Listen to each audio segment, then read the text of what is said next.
Good morning, everybody. Welcome to today's 1 million by 1 million strategy roundtable for entrepreneurs. 1M, as you know, is the first and only global virtual accelerator for technology startups. I run it from Silicon Valley, but our team is spread all over, and entrepreneurs certainly are joining from all over the world. This is the 665th 1M roundtable. You know, I was thinking just looking at that number makes me kind of feel exhausted, especially because this is December and we've already gone through a tough year. But it's been a real pleasure, privilege, honor to be able to work with so many entrepreneurs from so many different corners of the world and really develop a well-rounded perspective, not just this kind of very warped Silicon Valley perspective that I live in the midst of, but because of these roundtables and the touch point that we have, I've really had the opportunity to think deeply on a global level, and it's been a real honor.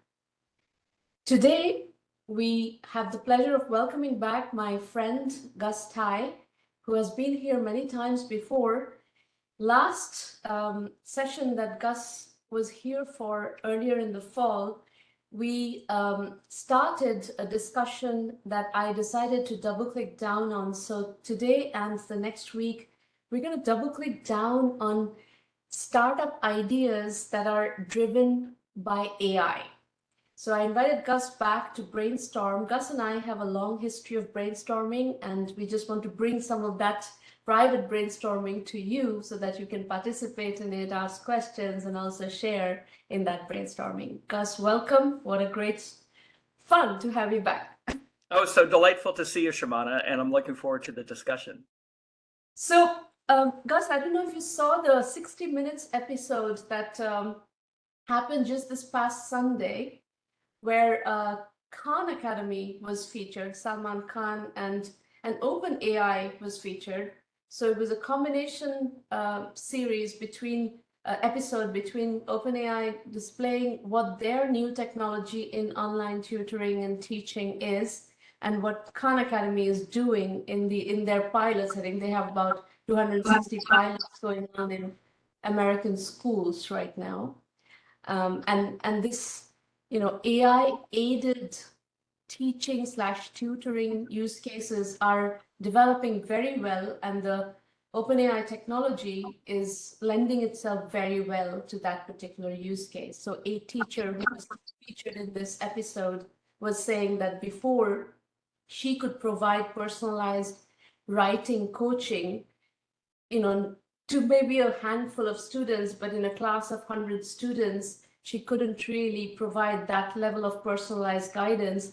But with this technology, every student is getting this deeply personalized guidance about how to write, about chemistry problems, about, all the different aspects of teaching. So I think this is all going very well. Now, the question that I want to put on the table for us to discuss is, Khan Academy is a non-profit, heavily funded by Bill Gates and, the who's who of the philanthropic world. And their product is also very evenly priced, very modestly priced, I think at a per student basis that school districts are paying for it. And this is happening mostly in public schools. What is the private opportunity in this kind of human-centric, AI-enabled teaching and tutoring at scale around the world? So I want to continue on our global theme. There's the issue of languages, there's the issue of penetration, availability. All of that is on the table. What can we expect to see? What encouragement can we provide to entrepreneurs to go in this direction? Oh, for sure, Shamana. And I think education is a wonderful area that will benefit and thrive because of AI.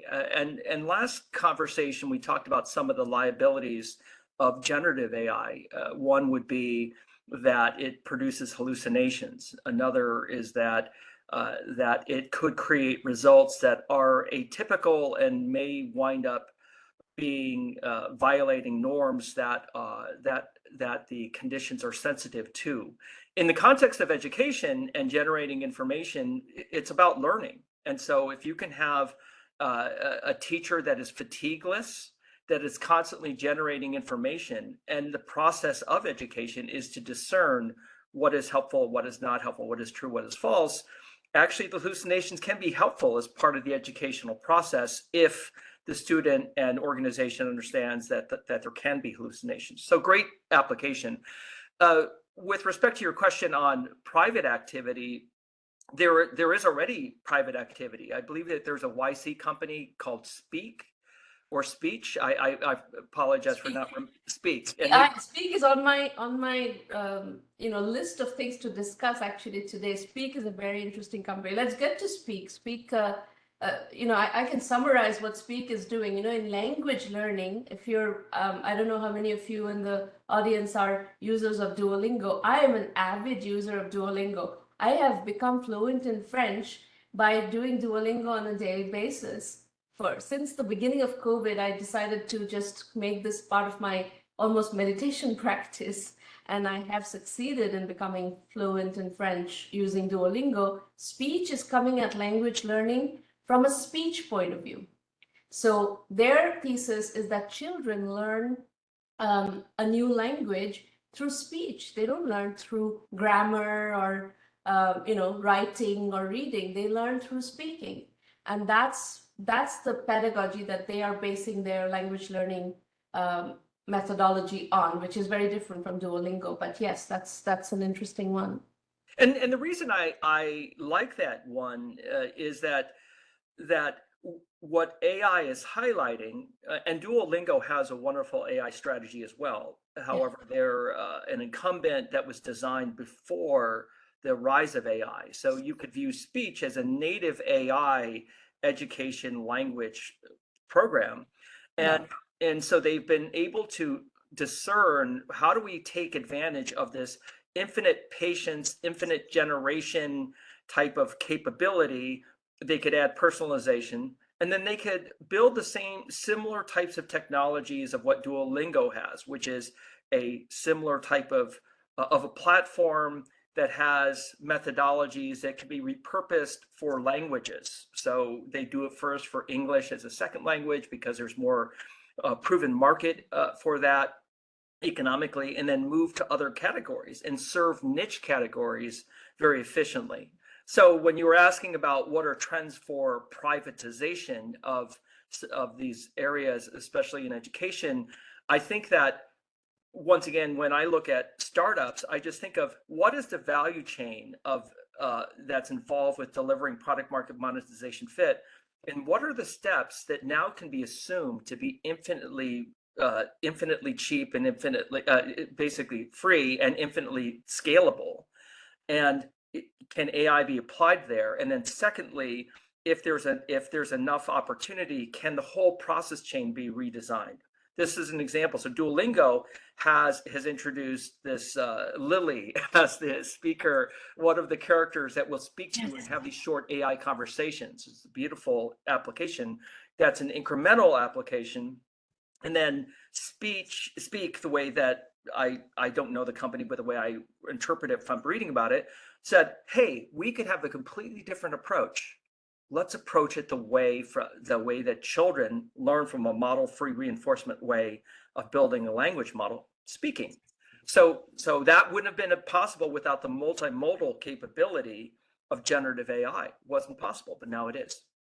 So, I want to double click on English as a second language.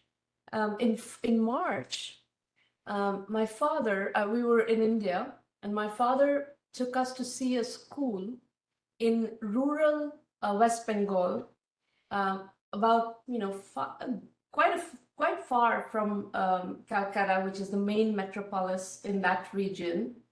And these rural Indian towns and villages are not places where English as a second language is that common, fluent English as a second language.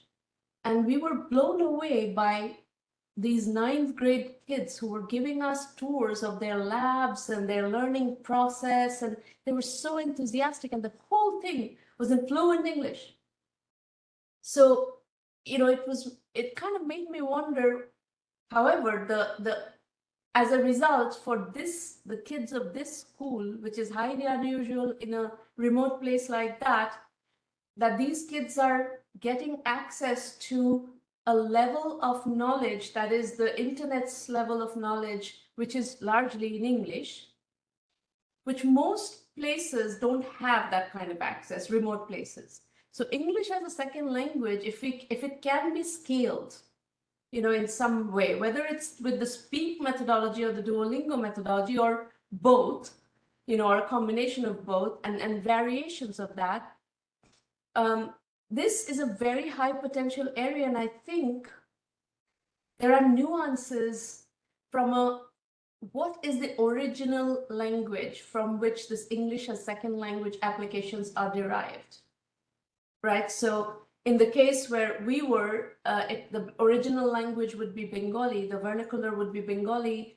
and English is the second language. In India, there are 24, 25 other languages and many dialects.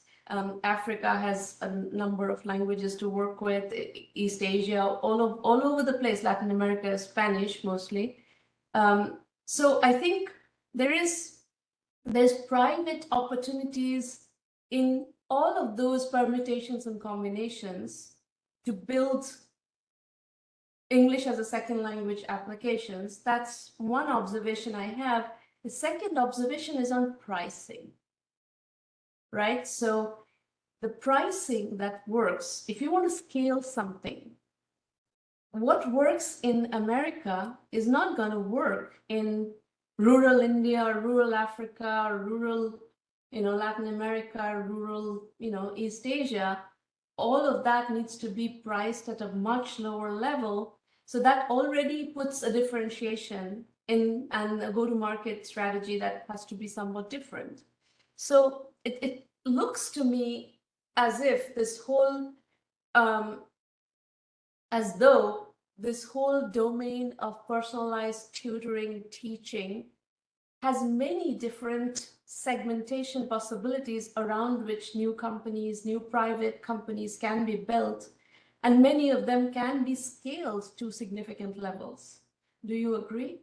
I absolutely agree, Shamana, and I think entrepreneurs would benefit by looking at past similar industrial developments as inspiration for what can happen. So I could view this similarly to the rollout of mobile, the rollout of the internet, the rollout of PCs, where there are elements of the infrastructure of this capability. This capability is intelligent automation. It's and you can expect it to get cheaper and cheaper and cheaper, just like you could expect a microprocessor to become more powerful and less expensive every couple of years or on an ongoing channel. So today there's a higher cost for having this patient generative teacher that is really the core and crux of how people learn. So when people learn, they learn because they have intentional practice that's customized to their needs, and they put in the repetition. So it's reinforcement learning. That's how we learn most of our skills. Yes. And so now we have the availability of someone who's fatigueless that has a certain cost, but the cost is declining. And so the business model is, what is the ability to monetize it today against the cost structure? And today there's a higher cost. And today English as a second language would support that. But if you have an open LLM model, which is Facebook is helping to drive that cost to be very, very inexpensive, the internet, the phone provides infinite distribution, which allows this reaggregation so that you could assume this capability is basically free. So down the road, you could charge 1/20th of the cost of English as a second language and have a viable business model because of the efficiency of aggregation of demand against a single platform of capability. So I think from a startup hat, it's just like, what are the windows of opportunity and the pricing pressure, the deflationary aspect of the supply of the capability you're offering? And how do you make sure that you don't get replaced by someone who come in with a cheaper cost structure? So there is one other vector we need to consider in this, which is the human-centric element of this. Mm-hmm. The history of education is the human provides all the content, and for a rural India teacher to teach English as a second language, he or she has to know English as a second language from that particular language, whatever is the vernacular in the region first. But in this model, we are eliminating that requirement. Are we? Actually, let me ask that. Are we eliminating that requirement? Does the teacher need to not know what is the role of the teacher in this? Is it human as a guide on the side instead of sage on stage? And what is the requirement of that teacher? Because that teacher is going to still be a bottleneck. If the requirement is that the teacher knows, then it's still going to be a bottleneck. Yeah, and from my standpoint, I think that so in this context, there's a lot of research, and whether the research has been done really effectively, the dilemma with psychological research is a lot of it's not replicable, but it's common sense and resonates that when a teacher is attuned to the needs of a student, the student, and believes in the student performs better. Like, that seems reasonable. Yeah. And there's a lot of research that indicates that. This attunement, I would argue, is easier to do with where generative LLMs are heading. So the personas of these LLMs that are fatigueless, that yes. are informed around how to use the right language, and are deeply, deeply patient. They aren't fatigued by staying up late the day before and so forth, that there's going to be much higher consistency and much greater opportunity to switch from persona to find the right persona of the LLM for the student. So I actually think that in this particular case, I would expect for it could be the majority of students, they'll find LLM personalization on a persona a better form of education than an individual.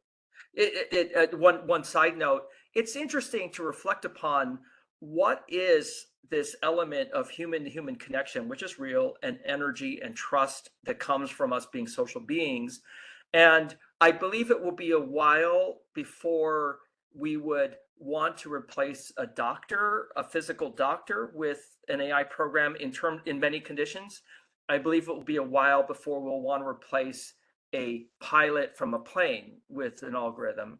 But we've replaced a car we have driverless cars. So it's really just a matter of acclimation and understanding what is really the value from a human versus the value from an intelligent algorithm. Well, there's also the question of what is the role of the school?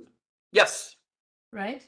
School performs the function of daycare, also daycare and childcare, while the parents can go to work. And it also has a tremendous social function of the playground or playroom, playmates, the social intelligence that develops from children being together at school, and all that kind of needs to be managed, administered by human beings.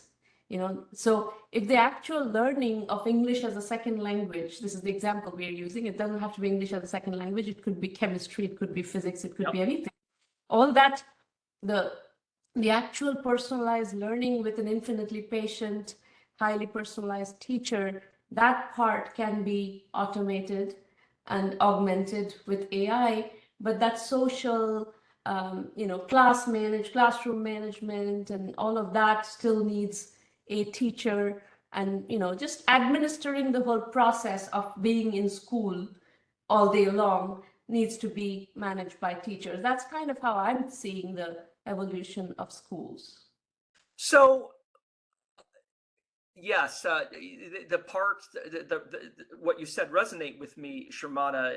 I'm more familiar with American history of public school systems rather than other countries, but from a public standpoint, there was a lot of policy push at the turn of the 19th century because of child labor laws and the pushback against having child labor. And then the requirement then you need to have a babysitting methodology for children if they're not working in the factory. And so, but I think the babysitting is a function of public schools historically, among other things. It's a function perhaps, and then we also want as parents to have children develop emotional and social intelligence. Yeah, exactly. I would just argue that I'm not sure the schools have had as an intentional curriculum the teaching of social intelligence. And there might be, and there are many other methodologies of education and social intelligence. What is her name? This woman wrote the nurture assumption as a meta study of psychological papers, arguing that social intelligence comes from engaging and playing with your peers. Mm-hmm. And so that takes place in school, that takes place out of school. So I felt that school systems had a deficit regardless of teaching as much social intelligence and emotional intelligence as I would like to see. Yep. So that could be enhanced. It could become more of a structured, intentional way of teaching children social intelligence. And I think this is becoming a big problem because with the advent of smartphones and social media, social behavior has changed, not for the better. And there is a lot of mental health problems that are coming into surface right now that needs to be dealt with. Beautiful point. I mean, Jonathan Haidt is the professor who writes a lot about this and has been an advocate for removing the phone from the school system. And so what you're highlighting to me is that whether the schools have had an important informal role in promoting social and emotional intelligence, and because it's been informal generally, technologies have allowed that capability of education to erode. And so let's acknowledge that. Let's change the area, change the conditions. Let's add in different curriculum to reinforce that type of education, which is very valuable.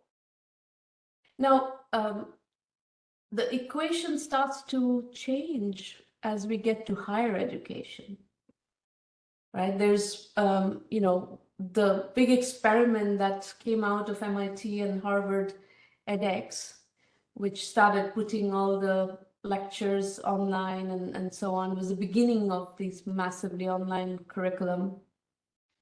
But today's technology can go much further with all this personalization and all this generative stuff. And but the same model of children being able to learn more with that personalized, infinitely patient teacher, professor in college it still works, still holds. Yes, it does. As you were saying that, Shermana, it highlighted this, that there could be a fragmentation of this norm setting of what it means to be a freshman or a sophomore, that there isn't, that if people are on their own pace prior to college and then within college, it may lead to individuals becoming more specialized in terms of skill, and then losing their connection with each other or commonality with each other. So it'll be interesting of what is the role of a college and university going forward. And I know in Silicon Valley, there's a lot of discussion around that, and perhaps a resistance to valuing a quote liberal arts education. But there are benefits to have a shared experience for citizenship and for society. Yeah, and what is the curriculum? I think your point about liberal arts education is incredibly valuable. I mean, if there is no liberal arts education as a requirement, then we will get droids and with basically with no empathy, no ability to understand human emotions and how human beings operate with each other, and they will not be able to formulate relationships, and as a result, they will have very unsatisfactory lives, which already is the case in Silicon Valley. It's that there is wisdom through experience and wisdom can derive based upon looking at the past and learning from the past. And we are in such a disruptive environment with technology and with AI. This is a major revolution, and it's neat to explore the future, but let's not forget about past benefit. And one of the past benefits is we are a community, we're a society, we can be enriched by history, by literature, by the arts. It's a type of training that would be opaque to us if we weren't exposed to it. And yet it helped just through history. We know that it rounds us out. It provides a lot of benefit that you're pointing to. And so I hope that I see trends of more myopia in certain ways or specialization. And it would be helpful to have. Skill and no wisdom is what I see. That's a reasonable point of view from my standpoint. Yeah. But part of the problem is also society is not prioritizing wisdom. Society is prioritizing skill. Society is compensating skill at very high levels, and wisdom is kind of an afterthought.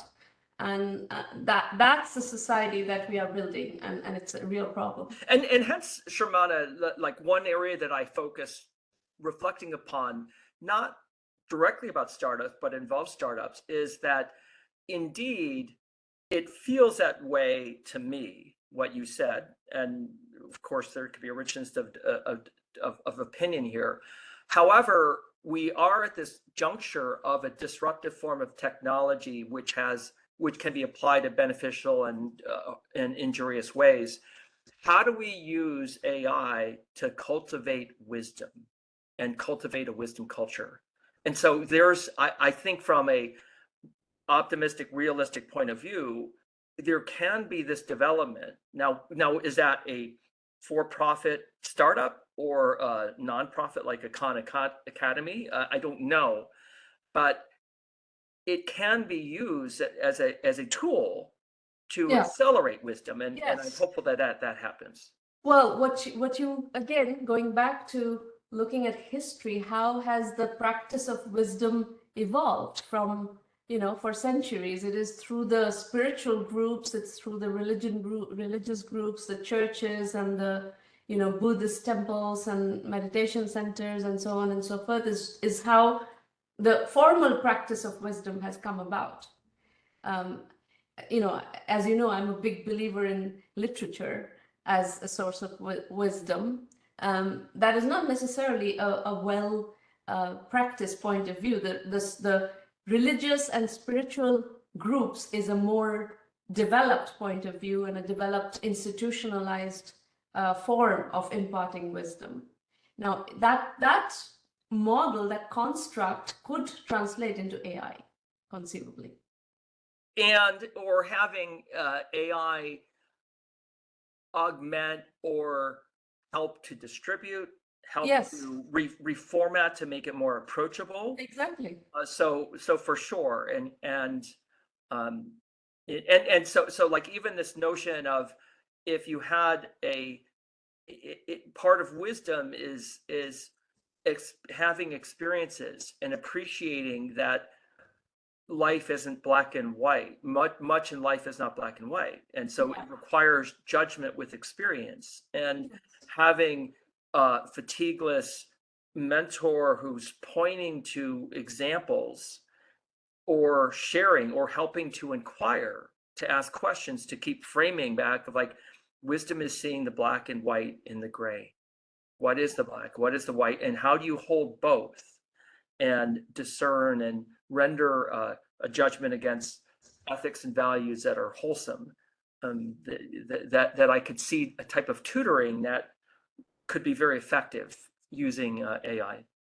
And is there a scenario in which that can be a basis for-profit startups? The approach I've been thinking about it from a commercialization standpoint is that for startups, and I'm sure you've given this counsel, it's oftentimes easier to focus in on being a painkiller versus a vitamin. Yes. And just because of the acute need, you pay for the need. So if you said, well, there's wisdom, and what does wisdom solve? It might be more of a vitamin. It's important, Yes. but less urgent. But what are the symptoms before that?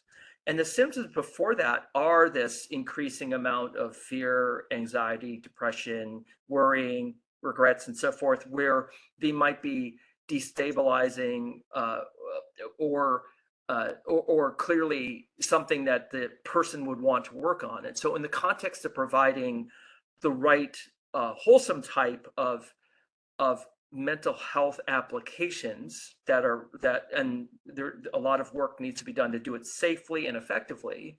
But for people who have extra worry, extra fear, extra regret, engaging in a fatigueless tutor or a fatigueless support system with the right type of human support to make sure, because errors here could be really catastrophic. But that could then be pointing to like, well, part of it is just seeing reality more clearly and understanding that black and white thinking creates a lot of suffering. And so that's an on-ramp into wisdom, I believe. This is interesting. It's a little bit of a diversion, but I recently had an experience with a very close friend of mine who very readily condemned Joe Biden for pardoning his son. And I don't feel so strongly about that pardon, because this is a father who has lost 2 children and a wife, and his only surviving son, given that power, is bound to make that choice, in my opinion. I don't know any parent who would not make that choice. I mean, if I do the theory of mind experiment, I don't see any father or any parent making another choice than that choice, given that power. The question is, should a president have that kind of pardoning power? That is the real question. The real question is not Joe Biden should be condemned. But I think the point that you're making about black and white thinking is something that is worrying me greatly. I think there is no process in the education system that addresses the harmful effects of this kind of black and white thinking. Highly judgmental, easy to jump to. And this is also comes from the, Daniel Kahneman research on thinking fast and slow. It's very easy to judge people instantly without making any kind of thought experiment, any kind of, empathy experiment, and just making a black and white judgment on people. And I think with social media, people are very ready to jump into decisions and, points of views and just condemning people and then generating hatred around that. Yeah, and what I would add, Sharmana, and this is what I cover in the course that I teach, and that is that Kahneman is highlighting that the human operating system has both capabilities. It needs to, through adaptive reasons or whether it needs to, it just does fast black and white thinking, and then more gray type of thinking. And there are situations when black and white is helpful. So when I like to highlight, when you're driving down the street and you see a red light or a stop sign, you stop. Absolutely. You don't reflect upon it. That's a right application of that heuristic.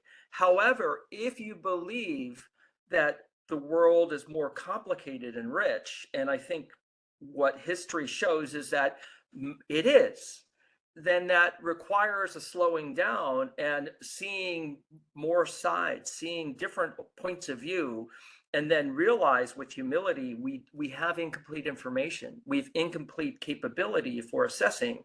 And so from the standpoint of just knowing we don't know, like what we don't know is infinitely larger than what we do know we know, and what we know we don't know. And so in this realm of inputs and causality, can we pause and say, we have an incomplete understanding of this, and this is the best I can do in this moment? And that is wisdom. And so I think most important decisions are wisdom decisions, not black and white, right or wrong decisions. When it's black and white, it doesn't require wisdom. It's just black and white. But if you think wisdom matters, cultivate it and train it. Yeah. So, for those of you who are listening and thinking about startup ideas, this last segment of the conversation we've had about mental health training, wisdom training, and all that, this is complex area. If you decide to do a startup in this area, you're going to have to think about what Gus pointed out is this whole painkiller versus vitamin issue. And it is not easy to monetize and commercialize these kinds of applications. So this is much more complicated than building a chemistry application that is bilingual between, French and English, or, something that is much more deterministic, that has much more deterministic paths to commercialization and monetization.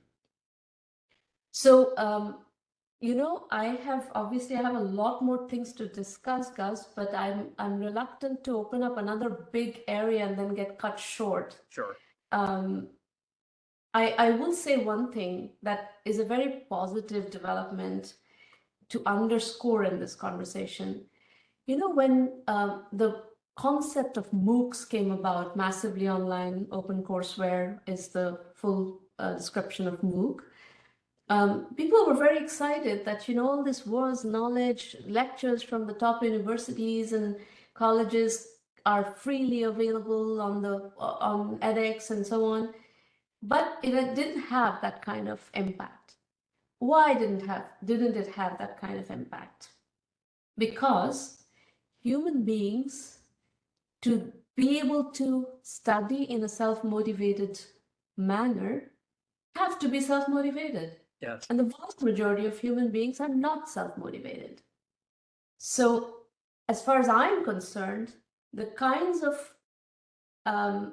higher education applications, we've just discussed very thoroughly the K through 12, but in higher education, where we're dealing with much more complex topics, much more complex material, I think this is where having the framework of a college or a university, framework of teachers and professors being part of it, having a grading system, a degree system, etc., being part of that construct is actually helpful. And then you augment that with AI that can help, again, with this infinitely patient, infinitely knowledgeable teacher, AI teacher, who can teach each of those subjects at a very deep, very complex, personalized level. That, I think, is still the best model to develop that kind of knowledge. Then a much larger number of people will actually learn, not just the self-motivated ones. The self-motivated ones are already learning. Yeah, your last point really resonates with me. So self-motivated people can learn however they want to learn, and so it's a matter of that the learning is metabolically taxing.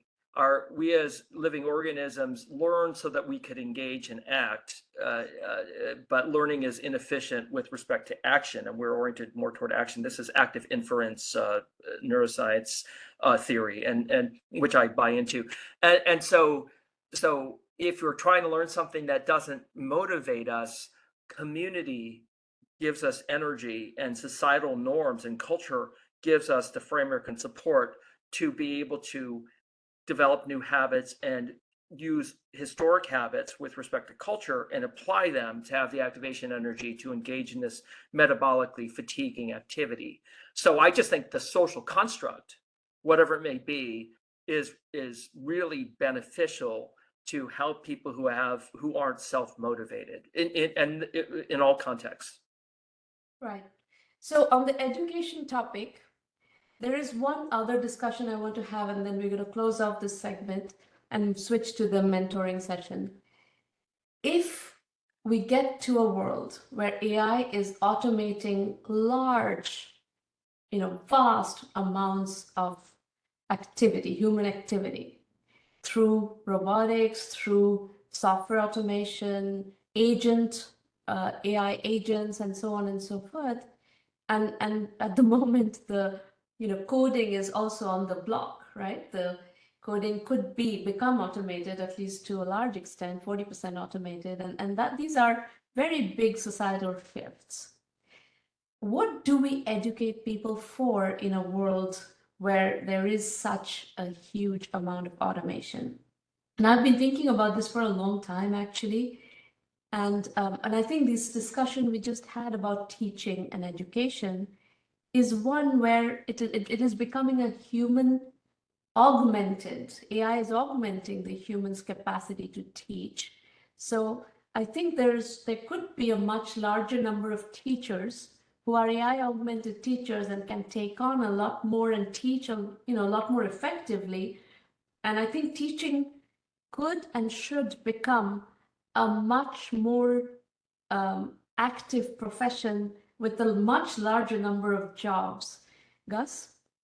So that is a possibility. I think that the trend that arose for me as you're saying this, the dilemma is that with this introduction of a new technology, just like the introduction of the smartphone has really caused the fragmentation of attention of individuals, given that massive corporations monetize people as product, as part of the product, not as a customer, Yes. by monetizing attention.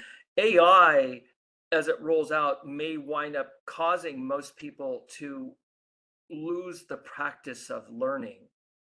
Because if learning is metabolically fatiguing, and then there are shortcuts to learning and learning things superficially versus this deliberative, intentional practice, then it may weaken the muscle for the customer base to want to learn the way you want, that you're suggesting. So I think that this is that for your vision to manifest, it requires a cultural development and movement in that way. Societies have had waves and directionality toward these types of social norms that are more wholesome or less wholesome. I think the direction we're on right now is maybe too tactical of how do we get a skill that allows us to vocationally do something, and in the act of engaging, finding pseudo meaning. But once that job is automated away, like many jobs in finance, financial organizations within a company, right, where it's around manipulating numbers, it's like, what am I left with? So I think that your view, I would love to see happen. I think a lot of stuff has to develop for the culture to have that mindset, and I do believe we're not heading in that direction right now. Not heading in that direction. Yeah, I think that is correct. And one of the concrete examples of what you're saying is that, in American colleges and universities, the most popular major for undergraduates is psychology. When people cannot come up with a major, they identify themselves as a psychology major. Psychology is not, it doesn't warrant having that many majors. Number one, it doesn't have that many jobs, and it's kind of like a cop out. It takes a lot of work to be a physics major or a computer science major or a biology major or pre-med, and psychology is a cop out. So your point is very well taken in that the desire to learn complex, difficult stuff is already dwindling. Yeah. Now, which is a good segue into the other possibility where jobs will create or could create is in large numbers is healthcare. We are developing, we'll have this in the next conversation. We will dive into healthcare next time. Healthcare is developing very well, and there is a very real future possibility where AI augmented healthcare is going to be far superior than where we are today. Absolutely. And many more people can provide healthcare augmented by AI. So that's another class of jobs, but it will require studying biology. It will require understanding. You can take the shortcuts and the AI augmentation, but you still have to understand biology. You have to still understand some of the basics of how things work in the human body to be able to provide healthcare. So, all right, well, we're going to wrap up there, Gus. That's great, as usual, as I expected. I will see you tomorrow. Yep. And we'll continue next week. Thank you, Shmata. Bye. Bye. So, folks, we'll switch to the entrepreneur pitch and mentoring portion of the call. Remember, this is a safe working session. So we have no other agenda but to accelerate your process and remove your roadblocks. If you disagree with me, that's okay. It's your company. You do what you want. Naveen, you are going first. Please unmute your line and tell us what you're working on. Sure. Can you hear me, Ramana? Yes, I can. And I can see you. Yeah. Okay, that's perfect. So I must say, this conversation is very deep and very insightful. I didn't expected this, like with the Gus, and what you're talking is completely resonates with me and what I've been consuming the content these days. Good. And especially with the AI, with the human angle, and also related to the mental health related thing that was something I was working last year. I bought a domain called calmmind.ai, was working to help this any mentally with the mental health related AI is the platform I wanted to do it, but unfortunately I had to stop in working on it because of the other factors. But I completely resonates with what you're talking. Great. Anyways, so moving here, like I can just in the interest of time, I can just walk through like this little bio about myself. Like I've been I'm part of Atlanta, Georgia. I've been here for a long time. And I'm currently working a 9 to 5. I'm a senior principal engineer, working for a cybersecurity company. So I've been married, and then I have 2 boys. So in part time, whenever in nights and weekends, I have a couple of startup ideas. But in the last 1 year, I'm just focusing on trying to build this hobby into a business. And that's one thing. That's what I want to pitch in this meeting. Good. So, as you probably know, we do support bootstrapping with a paycheck in this program. We're the only acceleration program that supports bootstrapping with a paycheck. So you're very welcome to, continue bootstrapping with a paycheck until you get to a point where you're ready to quit your job and go full time. Wow, I didn't know that, but You yeah. didn't know that. All right, No. let me explain a bit more to all of you who are in that position.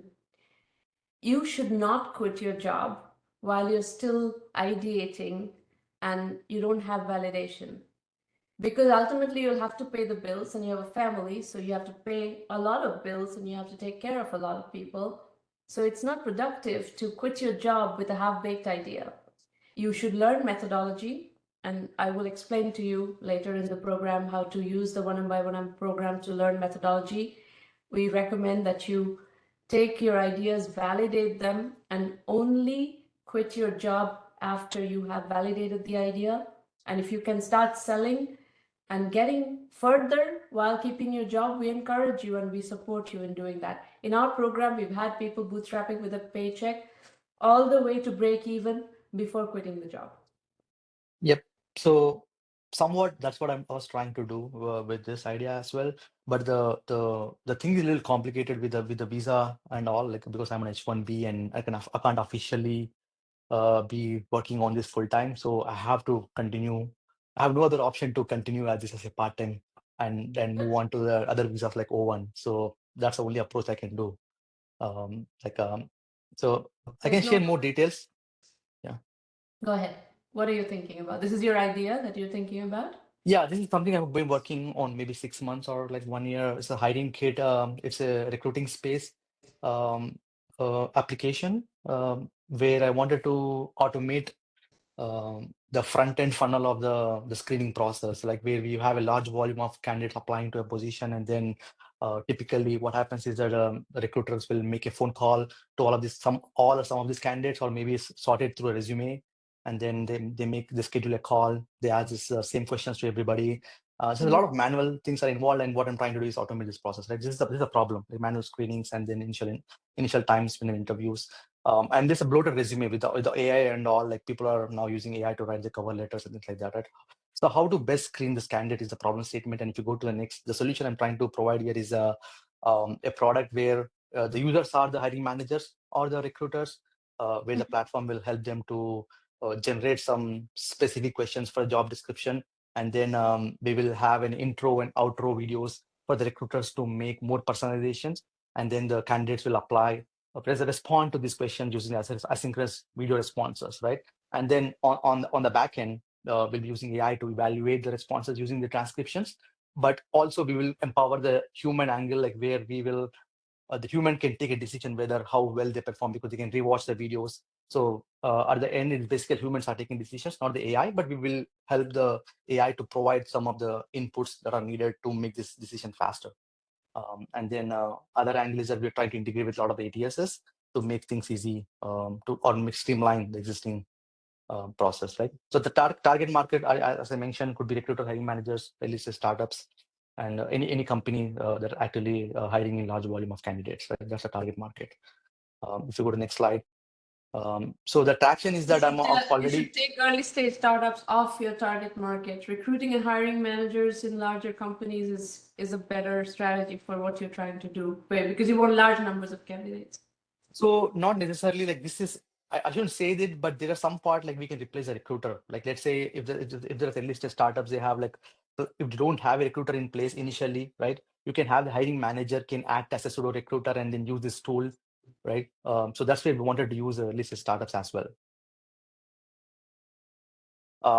So the traction is that we already don't have money to pay for things. That's the problem. That's a reason, like they don't have money to pay the recruiter, but they should have money, or they might have something for the tools where they can, how do they screen this candidate, right? They have spending money to screen the candidates. Okay, anyway, it doesn't matter. That's a second order problem. We can deal with it. Yeah, so the traction is that you have a product already, you built an MVP? Yeah, we already have a beta product which is in live, which I'm planning to GA next year, and then I have the active, some of the beta users already using it. For some of them for feedback, and with this one active person who is actually using it to screen candidates from the college recruiters, like basically the campus recruiting. He's using it for it, and then we have at least 100 plus applicants who applied for it, and he's going through and he make a decision based on the tool, and he's planning to go pay for the tool starting next year, right? And the other major progress we made is through the AI integration. Sorry, ATS integrations. The Lever. So Lever, we are a partner of Lever already, and I already started working on JobWord and Jazz HR as the next pipeline, and plan to like increase the greenhouse and bullhorn and things like that. So the plan is to integrate as much of ATS integrations as possible. Okay. So go-to-market strategy is, so as I said, right, maybe partnership with the EDCs. That's the first thing, and then the next thing is to reach out to VCs about their portfolio companies, right? It's not for funding, but it's basically... They will not get involved. You will get no traction from VCs. Yeah, I didn't know that. That's something. No waste your time. Co-founders recruiting network, I wouldn't take. Co-founder is not something that you recruit in batch. What you want is something that gets batch, you kind of have lots of candidates. But hundreds of thousands of people do not apply to be a co-founder. Co-founder, so I think works on relationship. So I think my writing is wrong there, but I already have a co-founder who is from a recruiting background. He has a lot of network, so we are working with his network. Actually, your co-founders recruiting network. Okay. Yeah. So I'm a technical person. My co-founder is a non-technical. He has a recruiting background. He's an ex-Uber, ex-Amazon recruiter. So he kind of left his job. He's going to be full-time, and I'm going to be part-time for now. So he already have a network, and we're trying to actually get in touch with all his recruiting friends and pitch that. Like, okay. That's a go-to-market strategy, and try to reach out to startups. We can start talking about whether the startups are going to be helpful or not. But okay, coming to the business model, it's a SaaS, and it's a B2B SaaS, and it's a monthly and yearly subscriptions. It's based on the number of interviews they do, right? More or less, that's how it is. So the customer acquisition strategy, I mean, you may not disagree, but maybe I assume that VC partnership program might help, but sure. Yeah. To be honest, I never spoke to managers, and recruiting managers are available on LinkedIn. You can identify recruiting managers on LinkedIn. The question that I don't see anything, no slide on, no discussion on, is competition. This is not you're not the first person with this idea. I'm not. Oh yeah, a lot of companies. Yes, it's a very competitive market, which is a problem.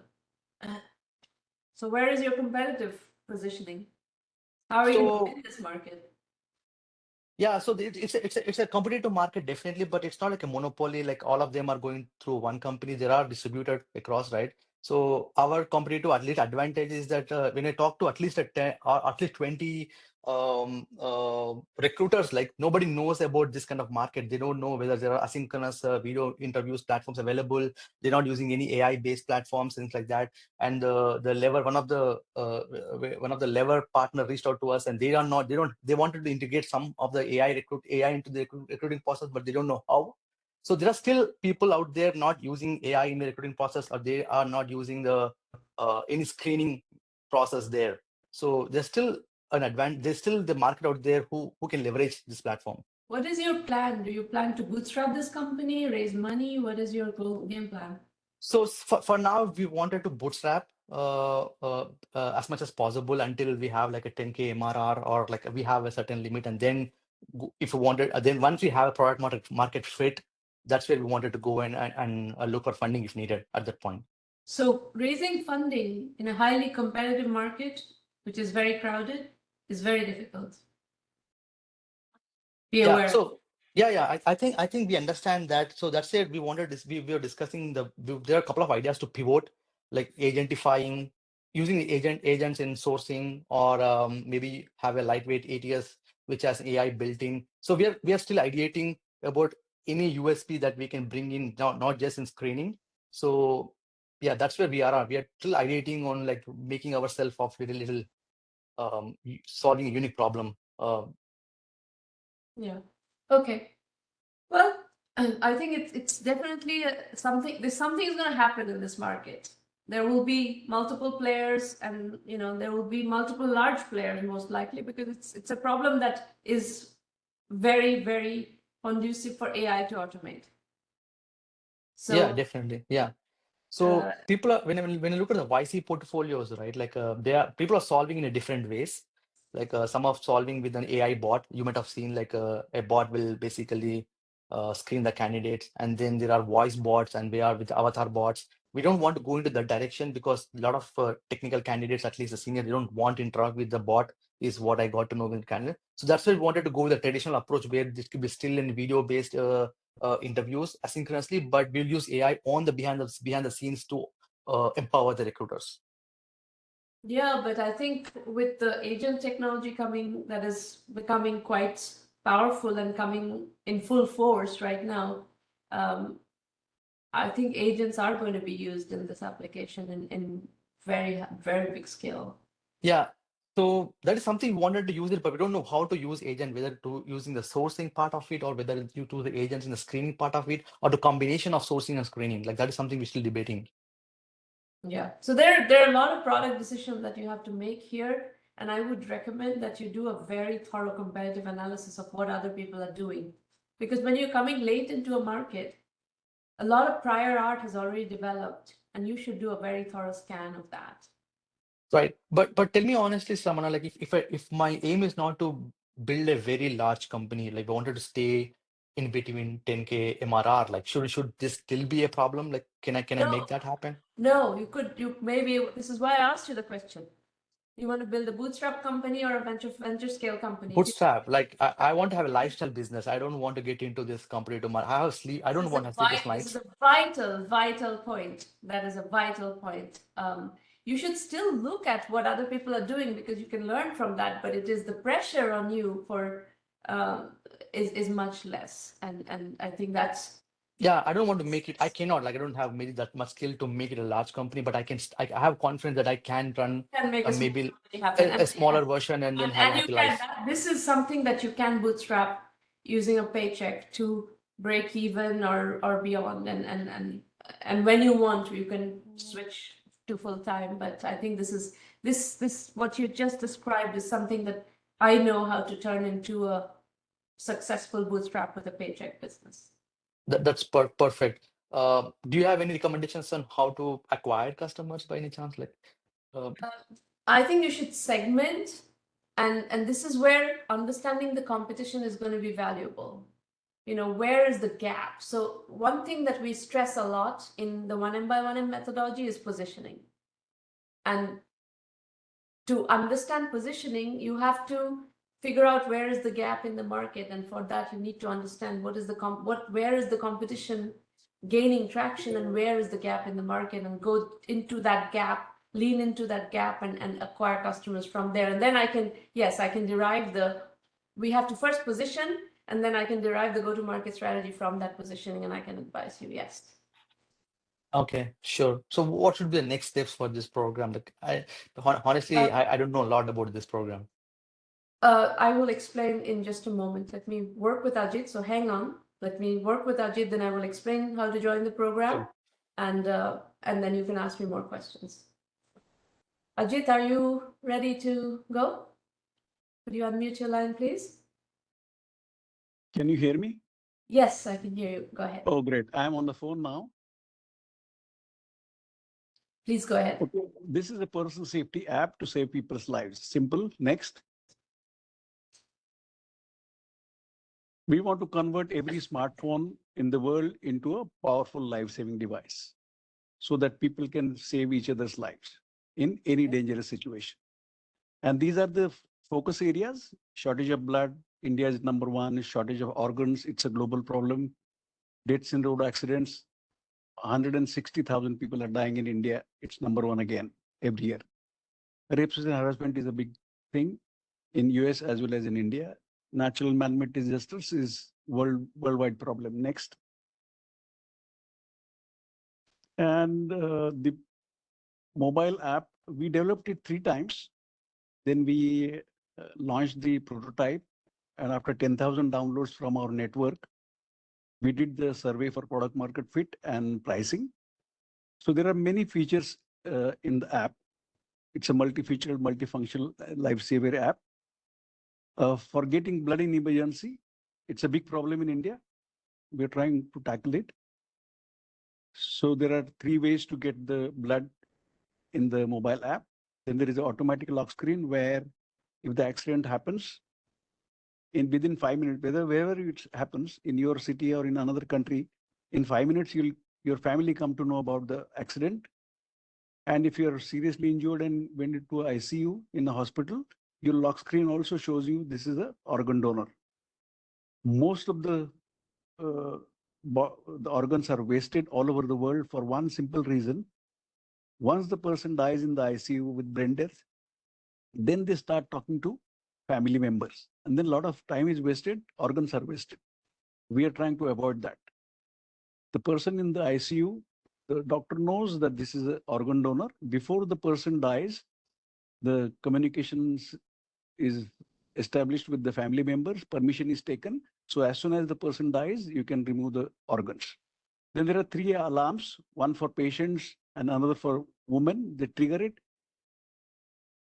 All the people who are registered by them should rush to that spot to help those people. There are alarms. Then there's a mega search where you can find all life-saving services like doctors, hospitals, labs, medical shops, fire brigade, police, NGOs, all that sort of thing is in mega search. Then there is an event management system where blood banks can arrange their own blood camps. Ajit, Yeah. to interrupt you. Yeah. Yeah. You have 10 different businesses in this slide. Yeah, I'll tell you about this. You need to pick one business to do. 10 businesses is not going to work. Yeah, it's going to work. 100 people told me that you should concentrate only on blood. Okay. I'm not saying you should concentrate only on blood. I'm saying you should concentrate on one. No, that's 8 years have gone into designing this. We are going to concentrate on all. It's not a big thing. It's a technological thing. We can handle all that very easily. We have done it. We have tested it. It's working fantastically well. Ajit, I have nothing to add to this conversation. I think we should adjourn. I would like to move on, and, because you'd have no interest in listening. So why bother? No. What I'm saying is this has been told to many investors that you concentrate on one thing. And you ignore all of them. So why should I waste time giving you any input at all, since you're not going to listen? I'm not going to listen to you. We have gone through it. You have your own way of thinking. You can do what you want. can't. You're not. You have no value. Exactly. No Exactly. value in my input. So you do. So I think you should. We should move on. Yeah. You're You not should stop interested it. in listening. I No, can tell. I'm not interested to listen to you. I'm not interested at all. Okay. Yeah, understood. Okay. All right. Okay. So Naveen, I'm going to explain to you how to use 1 million by 1 million. Everything is at 1Mby1M.com. If you spend a bit of time on the website, you will find lots of information. We have a 1Mby1M premium program, which is our full acceleration program. And in that, there is weekly mentoring sessions like that. We can go over everything that you need to go over. It comes also with a curriculum. So you can learn the methodology in the curriculum, and we can use the roundtables to iterate, and you will have strategy developed through that program. Those who are raising money are using the program also for raising money. And we also have influencer marketing capabilities within that program. I'm a major LinkedIn influencer, so I have a lot of influence. Once you're ready to use that influence, we can also use that influence to get you out there, help you with customer acquisition, and so on. So what is the catch to this program? Like, is something like the company has to pay, or something is Of course. they're accepting? Of course. Yeah. What does it say? $1,000 annual membership fee. 1 million I can say. is a business. It is not a Okay. non-profit. It is not a charity. Nothing. It is a No, no. business. So just Yeah, I like was asking about more. we are also- Is it like accepting, like when you say accelerator program, right? I'm just confusing. Is just a mentoring program, or like are we looking for funds? Are you going to help only for? Is it like a YC where? So here's a difference. It's a very big difference between 1 million by 1 million and the exclusive accelerator program that's screening people. We don't. Anybody can use 1 million by 1 million. Okay. And in particular, that is going to be important for you in that all the accelerators who operate in that exclusive mode want you to go after funding and these hyper growth companies, 0 to 100 million in 5 to 7 years. They will not accept you if you're trying to build a lifestyle business as you articulated. We have no problem with, we actually believe 1 million by 1 million is our mission, right? To help 1 million entrepreneurs reach $1 million and beyond in annual revenue.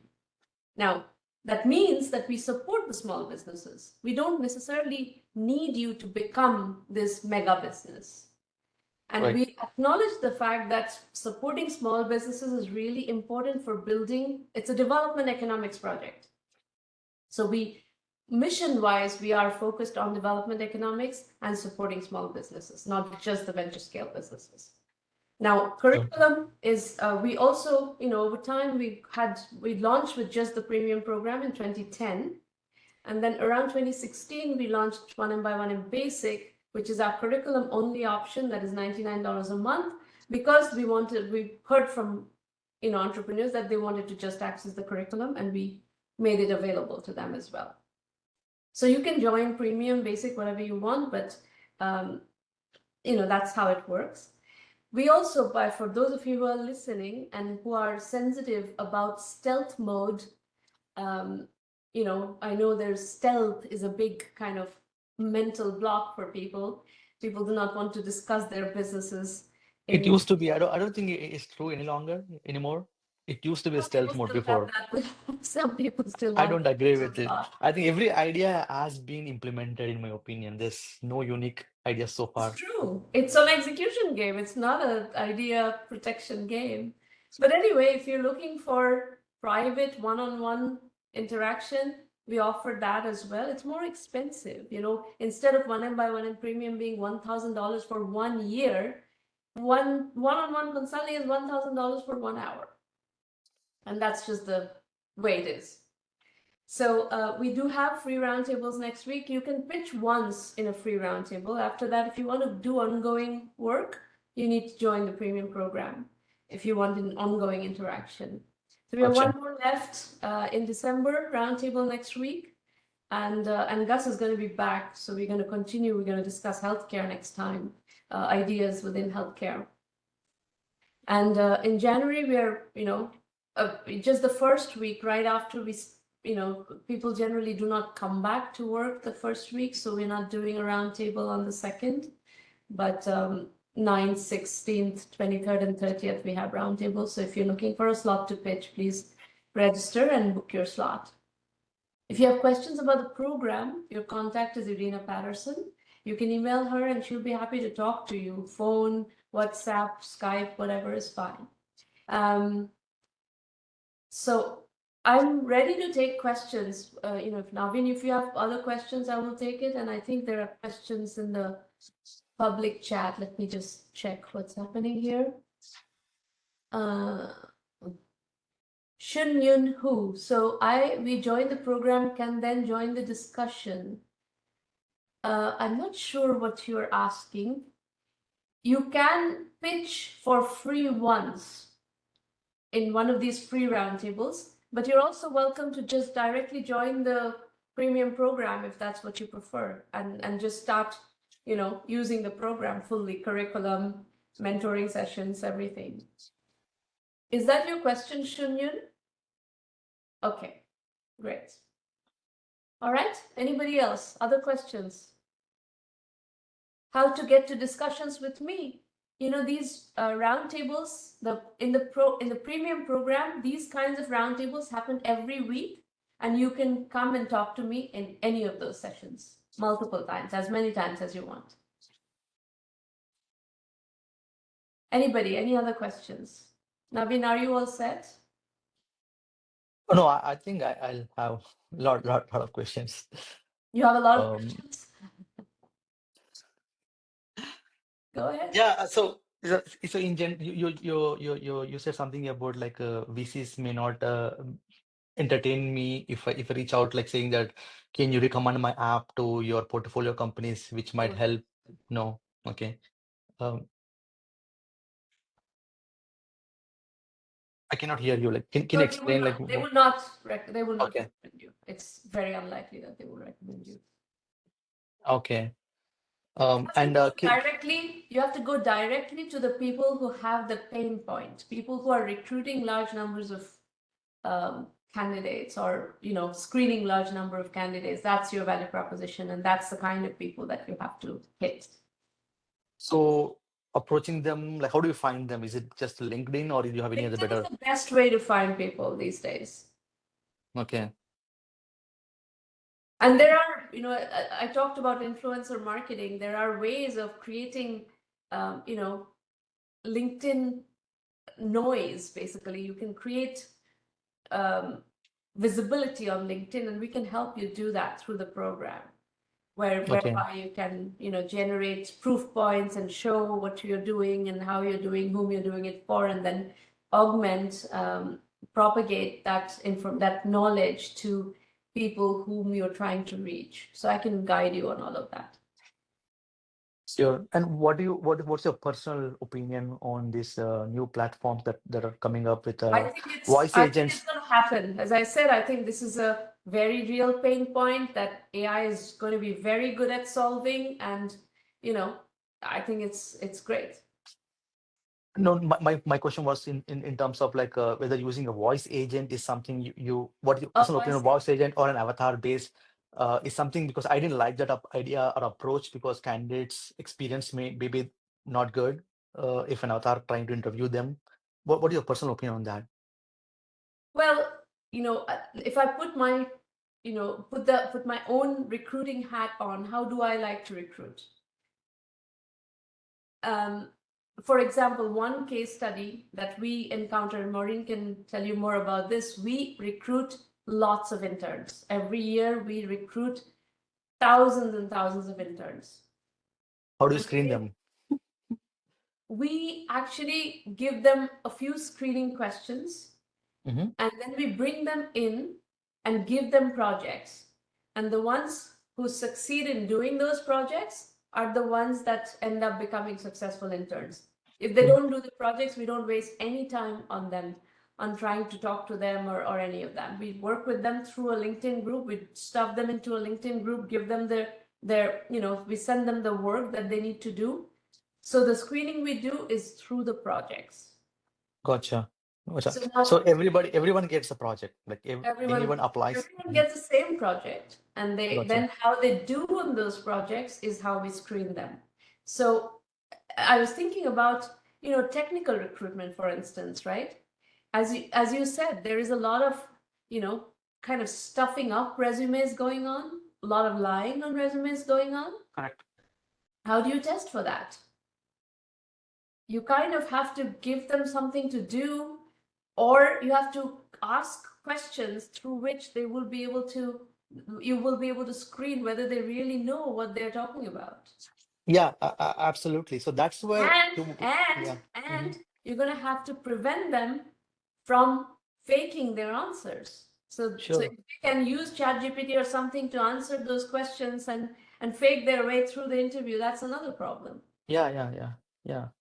It's a common problem. It's a challenge actually. It's Yeah. a challenge, Yeah, yes. it's a challenge like, because they have access to these tools and it's very hard to even determine them, right? Whether they're looking at answer and they're answering. Even the project, like even the projects are offline, right? You can't guarantee that they came up with their answer. There's a chance that they could have used or someone else helped to do the projects.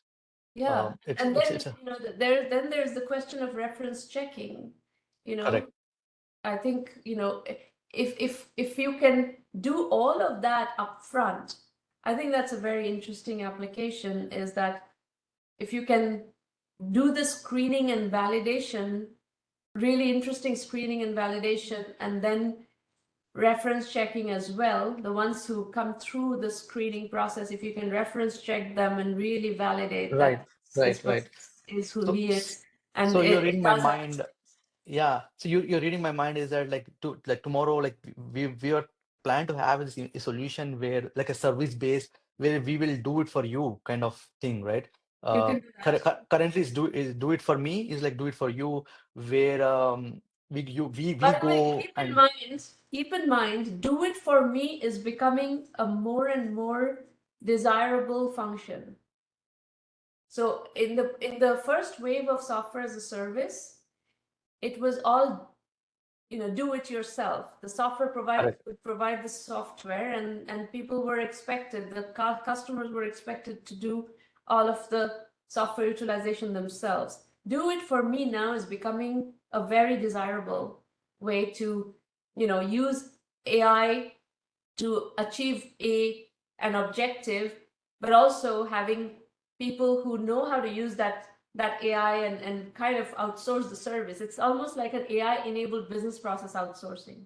And I think that may be a model that you may want to build your company around. can you reiterate, sorry, Simon, in a little more in detail, like please. So again, Can you repeat what you mentioned? Like so business process outsourcing is a do it for me function, right? It's right, not how do better do how software. do I do that do it for me? Like what do you think of do it for me is apart from using AI to screen them, what other steps can we do take? We just used that example of reference checking. You could also do the reference checking as an outsourced service. It's a manual process Example. from our side, right? Yeah. It's a manual process. Okay. And I don't know how much manual intervention you need to check whether somebody says they know how to program in Python. Do you and you have to also factor in all these other points that are coming about right now, is that there's AI co-pilots. What somebody says, I know how to program in Python. Okay, do you know how to program in Python using the AI co-pilots? Because why should I pay for 40% for the 40% of the time that AI co-pilots are going to do? If you don't know how to use AI co-pilots to program in Python, I want somebody, a candidate who knows how to program in Python using AI co-pilots. Now, how do you validate that? Yeah. How do you So, screen so for that? How do you validate that? yeah. So far, we're thinking to more focus on the open-ended questions, behavioral questions, experience-based questions, rather than digging deep into the technicality, because that's something we want to do in the next level where hiring manager will take care of it. But whether they really Yeah, have but the experience is real what we want to problem screen. is in that, if I have 500 resumes claiming that they know how to program in Python, I need somebody to screen that. Correct. Like whether they really know Python. Yeah. That's what. And do they all the nuances? I just gave you an example of the nuance of using AI co-pilots. Yeah, sure. Okay. All right. So I think Thank you. you're very welcome, Naveen. That's it for today. We will see you next week for the last roundtable of the year, and Gus will be back. So I look forward to continuing the conversation, and good luck, everybody.